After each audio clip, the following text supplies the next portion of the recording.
Soli Deo Gloria, Sola Scriptura, 오직 성경. 제가 중학교 다닐 때 우연히 저희 어머니 그 손목을 보게 됐어요. 근데 손목에 동그랗게 까만 점 비슷한 게 있더라고요. 그래서 엄마 그게 뭐야? 점이야? 그랬더니 아니 점 아니다 그러시는 거예요. 그러시면서 그 까만 점 얘기를 하는 거예요. 깜짝 놀랐어요. 네, 그러니까 사춘기 시절에 친하게 지낸 친구 셋이서 우리의 우정 영원히 변치 말자. 거기다 문신을 한 거더라고요. 이 까만 점이 아니라. 그래서 그러면 그 우정을 영원히 잊지 말자 그랬는데 그 우정이 영원히 간직되던가요. 생각만 나지 이제 서울로 시집을 왔기 때문에 서울로 시집을 와서 오래간만에 수년이 지난 다음에 고향으로 돌아가 보니까 친구들도 또 딴 곳으로 시집을 가고 그래서 그 다음에 만나지는 못했지만 그 사춘기 시절 가장 그 감수성이 예민했던 그 시절의 친구 셋이서 친하게 지냈던 그 생각은 영원히 잊을 수가 없더라 그런 얘기를 합니다. 그래서 그 영원히 잊혀지지 않는 추억. 그래서 우리는 삶을 살면서도 그런 약속을 많이 합니다. 친구들과의 약속이 있는가 하면은 우리의 우정 영원히 변치 말자 하는 약속이 있고 또 우리의 사랑이 영원히 안 변했으면 좋겠다 하는 사랑의 약속도 합니다. 그러나 세월이 지나면 그 영원이라는 것은 순간순간 변한다는 것 우리 잘 알고 있습니다. 그런 사람과 사람 사이의 약속 말고 하나님과 나의 약속은 지금 현재 어디까지 발전이 되어 있는가? 세례 받으신 분은 세례 받으실 때 그런 약속을 합니다. 하나님의 백성으로서 하나님의 말씀대로 따라서 살겠다. 예수를 그리스도로 고백하며 나머지 여생을 그렇게 살겠다. 그런 그 세례 받을 때 고백이 있습니다. 그런가 하면 집사 임명을 받을 때도 하나님의 말씀대로 내가 주의 제자 되어 그 삶을 살겠다. 권사 됐을 때도 장로 됐을 때도 그 약속을 합니다. 오늘 우리는 하나님과 약속했던 것을 지키기 위해서 그런 큰 환란이 그들에게 옴에도 불구하고 하나님과 약속했기 때문에 그 약속을 지키기 위해서 어떠한 고난도 어떠한 협박도 어떠한 핍박도 무릅쓰고 그 하나님과의 약속을 지키기 위해서 그 길을 가는 사도를 만나게 되는 겁니다. 그 사도가 비시디의 안디옥에서 쫓겨나가지고 이고니온으로 오는 장면이 오늘 장면입니다. 그 이고니온으로 왔는데 처음에 이 안디옥에서 출발을 합니다. 이 안디옥에서 출발을 해가지고 구브로라는 섬에 가서 살라미를 지나서 바브를 지나서 버가를 지나서 여기 비시디의 안디옥까지 가서 여기서 이제 돌에 맞아 죽을 뻔하고 여기서 쫓겨서 이고니온에까지 온 게 오늘 말씀입니다. 그래서 이고니에서 다시 돌 맞을까봐 쫓겨서 나와가지고 부스드라에서 데베까지 왔다가 다시 그 돌아가는 곳으로 해서 1차 선교 여행이 나는데 오늘 루스드라와 더베 그 근방까지 가는 그 장면이 오늘 저희가 드린 말씀의 장면입니다. 그렇게 맞아 죽을 뻔한 그런 일을 당했으면서도 그렇게 맞아 죽을 뻔했으면 피신했으면 좀 당분간 조용히 있어야 됨에도 불구하고 그 지역을 피해서 다른 지역에 가서 또 하나님의 말씀을 전할 만큼 빛 가운데 만난 그 하나님과 했던 약속으로 인해서 저버릴 수 없는 하나님과의 약속을 저버릴 수 없는 그 일로 인해서 그 열정을 가지게 된 바울을 우리가 오늘 만난 겁니다. 한 가정에서 믿지 않는 남편이 있다거나 믿지 않는 아내가 있을 경우에는 굉장히 그 주일날만 되면 갈등을 많이 느끼게 됩니다. 그 다음에 평소에도 신앙에 관한 문제로 해서 많은 갈등을 느끼는 가정들이 많이 있습니다. 그럴 때 처신해야 되는 그런 말씀이 오늘 본문에 있습니다. 이 바울과 바나바는 정말 위험을 많이 느낍니다. 돌에 맞고 풍랑을 만나고 유대인들로부터의 핍박, 이방인들로의 핍박, 이런 많은 핍박을 받았으면서도 그 길을 갈 수밖에 없었던, 그들은 갈 수 있는 길, 그런 핍박을 받으면서도 갈 수 있는 길, 우리는 왜 못 받는가? 우리는 그들보다 훨씬 더 좋은 환경에서 있으면서 훨씬 더 많은 것을 할 수 있음에도 불구하고 왜 우리는 그들처럼 열악한 환경에 있는 그들만큼도 우리는 할 수 없는가? 선교지가 있어서 선교지를 정해놓고 다니는 것도 아니고, 발 닿는 데가 선교하는 것이고, 또 요즘처럼 뭐 전도하러 나가면, 선교하러 나가면 전도지에 한 움큼 들고 준비 다 해가지고 뭐 그들에게 줄 선물 사가지고 그러고 가는 것도 아니고, 그냥 맨손으로 가서 입으로 주의 말씀을 전하고, 또 어느 장소든지 가는 곳마다 말씀을 전할 수 있었던 그들의 전도자의 모습이 왜 오늘날 인류 지구의 4분의 1 이상이 기독교인이라는데, 그런 자세 안에서는 왜 그렇게 많은 기독교인이 있으면서도 그 모습을 찾아볼 수가 없을까? 며칠 전 저에게 집사님이 제 아내에게 이름을 적어줬습니다. 팀 티보. 그런 그 얘기를 해주면서 한번 봤으면 좋겠다 해서 제가 동영상을 준비했습니다.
아마추어 시절에는 패칭을 John 3:16 영공 3장 16절로 자기의 신앙을 표시해서 이웃들에게 그 말씀을 읽게 할 수 있었던 팀 티보는 프로로 전향하면서 그 패칭을 할 수 없다는 이유로 해서 그 모든 여건을 이기고 그날 마지막 결승에서는 3장 16절에 316일에는 316야드를 뛰어 패스를 하게 되고 또 시청률을 보니까 31.6%의 시청률을 나타냈고 또 보니까 평균 한 번 던질 때마다 평균 야대지가 31.6야드. 하나님과 함께 하고자 하는 그 마음속에 그는 그냥 허풍을 떠는 그런 풋볼 선수가 아니라 하나님이 함께 하시는 그런 풋볼 선수였습니다. 바울과 바나바가 만난 그 하나님, 그 예수님, 팀 티보가 만난 그 예수님, 우리가 만난 예수님, 그 예수님이 다른 예수님은 아닌데 그 예수님을 만나고 나서 그 예수님과 함께 일하는 생활 환경은 틀리다는 겁니다.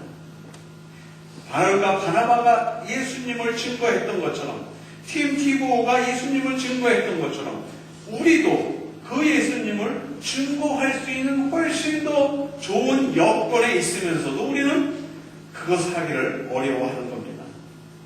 그렇게 해야 되는 것을 알면서도 하지 못하는 그 이유가 예수 그리스도가 나와 함께 하시며 살아서 역사하시는 하나님이시며 그 하나님을 내가 증거할 수 없는 이유는 그 확신이 나에게 없는 겁니다. 과연 하나님은 살아계신가? 그 확신이 없기 때문에 나가다가도 해보려다가도 과연 하나님은 살아계신가? 살아계시다면 나에게 왜 이런 일을 행하시는가? 우리는 고상한 것만 생각합니다. 내가 전도를 했더니 그 사람이 내 말을 듣고 교회를 나가더라. 얼마나 기쁘겠습니까? 얼마나 신나겠습니까? 그러나 그런 경우는 100번 하면은 한 번 될까 말까 합니다. 나머지는 다 어때요? 비웃음, 조롱, 때로는 아닌 말로 김밥 옆구리 터지는 소리 하는 겁니다. 너나 잘 믿으세요. 너나 잘 믿고 너나 천국 가세요. 그냥 나는 이대로 살다 죽을 테니까 놔주세요. 그럼 우리는 금방 포기하고 마는 겁니다. 오늘 본문에서도 그 말을 하는 겁니다. 2절부터 5절까지 한번 읽어보죠. 다시 2절부터 5절까지만. 그러나 순종치 아니하는 유대인들이 이방인들의 마음을 선동하여 형제들에게 악감을 품게 하거나 두 사도가 오래 있어 주를 힘입어 담대히 말하니 주께서 저희 손으로 표적과 기사를 행하게 하여 주사 자기 은혜의 말씀을 증거하시니 그 성내 우리가 나뉘어 유대인을 쫓는 자도 있고 두 사도를 쫓는 자도 있는지라 이방인과 유대인과 그 가난들이 두 사도를 능욕하며 돌로 치려고 달겨들고 믿음을 받아들인 자는 기쁨으로 그 도를 받아들이지만 기쁨으로 그 길을 쫓으려고 하지만 믿음을 받아들이지 못하는 자들은 즉시 반감을 받는 행동으로 나타나는 겁니다.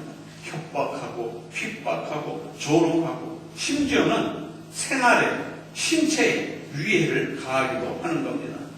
이런 모든 핍박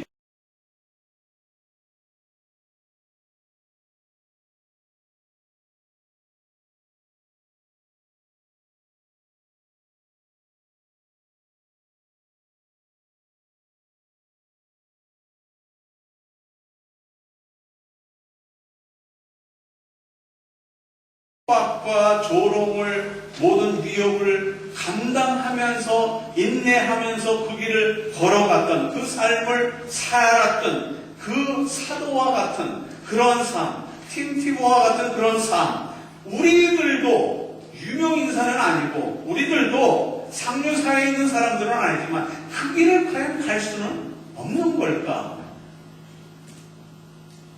세계에서 세계 65억의 인구 중에서 탑 탑 5% 안에 들어가는 생활을 하고 있는 우리들은 과연 그런 길을 걸어갈 수 없는가? 하나님이 살아계셔서 나와 함께 하신다는 그 확신이 없기 때문에 그저 기도하면은 내 병 낫게 해주세요. 기도하면은 내 사업 잘 되게 해주세요. 기도하면 내 아이들이 잘 되게 해주세요. 해서 안 되면은 있긴 뭐가 있냐. 이런 식으로 기도를 하니까 하나님이 내 눈앞에 보이질 않는 겁니다. 믿고 의지하고 살면은 그러한 병 낫고 아이들이 좋은 학교에 가고 부자가 되는 그런 축복 외에 더 큰 축복이 우리에게, 더 큰 기쁨이 우리에게 다가오는 걸 알면서도 그 일을 못하는 겁니다. 왜? 살아계신 하나님이 증거되지 않기 때문에, 나의 마음에 확신이 없기 때문에 그런 겁니다. 작년 말부터 우리가 어떤 분은 금식하며 기도했고 어떤 분은 시간을 정해놓고 기도한 내용이 있습니다. 특별히 우리 많은 분들 중에서 유방암 치료를 위해서 항암 치료를 받고 있는 우리 이민재 집사님을 위해서 많이 기도하고 있습니다. 우리가 이렇게 금식하며 기도하고 우리가 때를 정해놓고 시간마다 기도하고 그럴 때 어떤 권사님이 그런 말을 했어요. 하나님이 살아계시다면, 하나님이 우리 기도를 들으셨다면 수술 전에 뭐 싹 없어지든지 그렇게 해야 하나님이 기도를 응답하셨다, 그렇게 얘기할 수 있을 거 아니냐. 그래야만 우리가 그 기적을 체험하는 겁니까? 예. 하나님이 그 기적으로 저희 교회에 역사하셨습니다.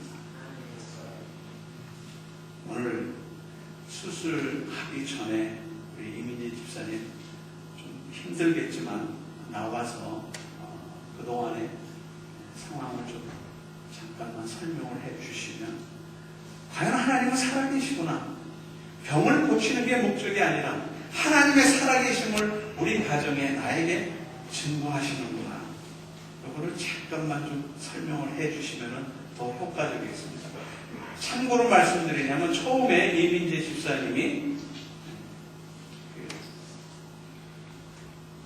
사진으로 확인된 암 크기가 6cm. 제가 그래서 6cm가 얼마나 큰지 집에 있는 자로 냉장고에 있는 계란을 꺼내서 재봤어요. 그랬더니 계란이 좁은 부분이 아니라 길쭉한 부분이 바로 6cm입니다. 그 암이 어떤 경과를 통해서 지금 어떻게 되어 있는지 이민재 집사님을 통해서 잠깐만 우리 설명을 듣도록 하겠습니다. 마이크 좀 우리 집사님 잠깐 주세요.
제가 키우는 동안 어떻게 보호해야 되나 그런 걸 많이 고민했는데, 저는 하는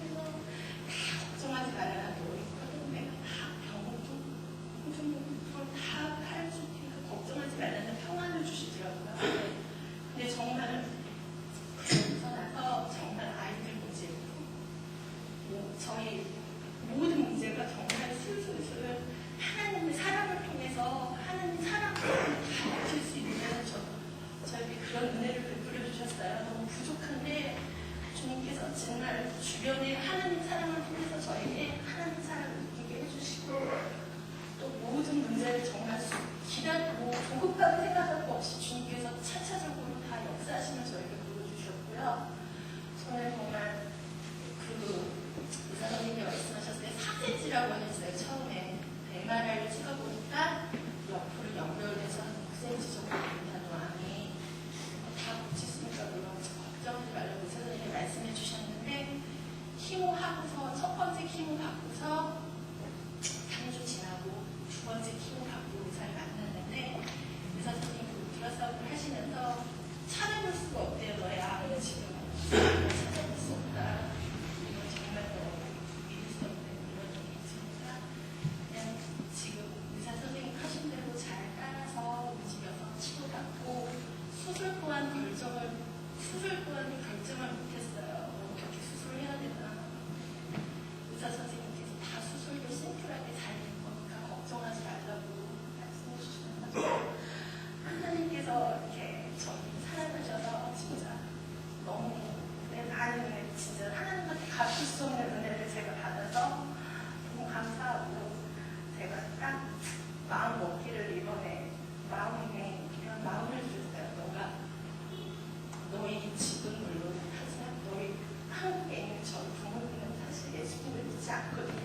첫 열매가 너가 첫 열매니까 정말 주님께서 열매를 늘 믿음을 가지라고 해요. 귀한 시간을 주신 것 같아요.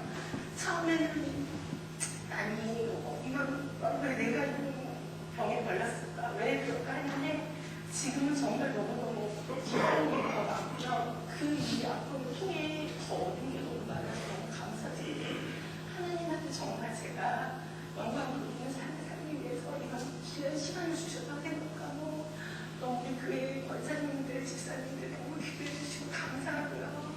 저를 풀어주신 가족들 정말 뭐라고 말할 게 없고 너무 감사드립니다.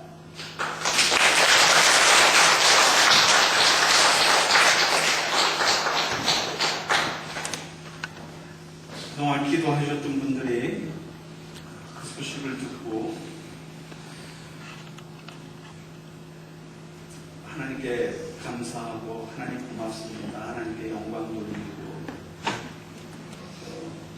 기도 많이 했던 제 아내는 그 얘기를 듣고 이러니 어떻게 기도를 안 하겠습니까? 이렇게 우리의 기도를 듣고 계시고 그것을 우리의 삶 속에 나타내면서 내가 살아있는 하나님이다. 내가 너와 함께하는 하나님이다. 이것을 증명하시는 그 하나님께 어떻게 기도를 안 하겠습니까? 하면서 그랬는데 저는 정말 이번 일을 계기로 해서 너무 두려운 거예요. 너무 두렵고 너무 떨리는 거예요. 2000년 전에 예수님께서 오셔서 그 많은 병을 고치시고 죽은 자를 살리시기까지 하시면서 그가 행하셨던 일은 내가 곧 너의 하나님이다. 내가 너희를 구원하기 위해서 이 땅에 왔다. 그러므로 내가 십자가에 못 박혀 죽음으로 말미암아 너희를 구원하고 나와 함께 영생을 얻게 함이라. 이 일을 위해서 그동안 해오셨는데 2000년이 지난 오늘에도 그 일을 증거하기 위해서 살아계신 하나님을 증거하기 위해서 우리 교회 안에 이러한 큰 기적을 베풀어 주셨습니다. 저희 교회 권사님이 진짜 그러셨어요. 이렇게 기도하고 하나님 살아계시면 수술하기 전에 이거 다 없애줘야 되는 거 아니냐? 수술하기 전에 그 큰 암덩어리가 다 사라졌어요. 오늘 짜고 치는 고스톱 하는 거 아닙니다. 제가 그냥 이거를 제가 얘기를 하려고 그러다가 본인한테 좀 힘들겠지만 간증을 좀 해달라고 그런 겁니다. 너무 두려워요. 한편으로는 너무 무서워요. 그 하나님이. 정말 그의 자녀들은 어떻게 해서든지 감히 내 자녀를 누가 건드리느냐, 감히 어느 놈이 내 자식을 건드리느냐, 이 불효령을 내리시는 하나님이신가 하면은 정말 그 사랑으로 백성들을 품으시고 그 백성들이 곁길로 갈 때 근심하고 계신 그 하나님, 우리가 예수를 잘 믿고 하나님 말씀 안에서 하나님이 우리에게 분부하신 모든 일을 행할 때는 기뻐하시고 또 우리 마음도 기쁨을 얻지만 우리가 좀 곁길로 가서 난 힘들다 하나님도 나를 책망하실 텐데 이럴 때는 하나님도 우리를 보면서 근심하고 계시는 겁니다. 2013년도에 이와 같은 기적을 베풀어 주신 하나님, 정말 거짓말같이 그게 없어지기 전에 그걸 확인하기 위해서 수술하기 전에 경과를 보고 수술을 하면 또 보게 하기 위해서 그 중앙에 심지를 박아가지고 그 암의 중간에 심지를 박았는데 심지만 남고 그 암이 없어졌다는 거야. 거기서 나는 정말 남의 교회에서 또 남들이 하는 간증은 많이 들었는데 이게 우리 교회에서 하나님이 내가 살아있는 하나님이다. 내가 너와 함께한다. 이 증거를 저에게서 보여주심에 하나님께 다시 한번 영광을 돌리는 겁니다. 하나님의 나라의 일꾼으로 우리를 세우기 위해서 부르셨습니다. 그리고 기도하게 하십니다. 기도에 응답하기 위해서 살아계신 하나님을 증거하기 위해서 오늘도 우리 주위에서 이와 같은 기적을 베풀어 주시는 겁니다. 오늘도 우리의 발걸음을 아름다운 발걸음으로 옮겨가게 하기 위해서 우리를 사랑하는 주님께서 우리를 이해하고 있는, 우리를 돌보시고 있는, 우리를 보고 계시며 우리를 위로하고 계시는 주님께서 우리가 어떠한 환경에 있든지 낭망하지 않으며 지금 당장 그 일이 이루어지지 않더라도 내 뜻 안에서, 내 계획 안에서 너희가 모든 것을 할 수 있다라는 그 신앙으로 걷기를 원하시는 주님께서 오늘 우리에게 이와 같은 기쁨을 허락해 주신 것, 앞으로도 이 기쁨을 간직하시고 어떠한 핍박에도 내가 주님을 위한 발걸음이 되겠다. 내가 주와 함께 동행하는 발걸음이 되겠다. 주님께서 마지막 우리에게 말씀하신 땅끝까지 이르러 내가 주님을 증거하겠다라는 그와 같은 자세로 우리 한날을 보내다가 언젠가 우리가 주님의 부르시는 그날 주님 만날 때에 기쁨으로 주님의 얼굴을 뵐 수 있는 그날이 되기까지 우리 모두 한 마음으로 또 주님을 사랑하는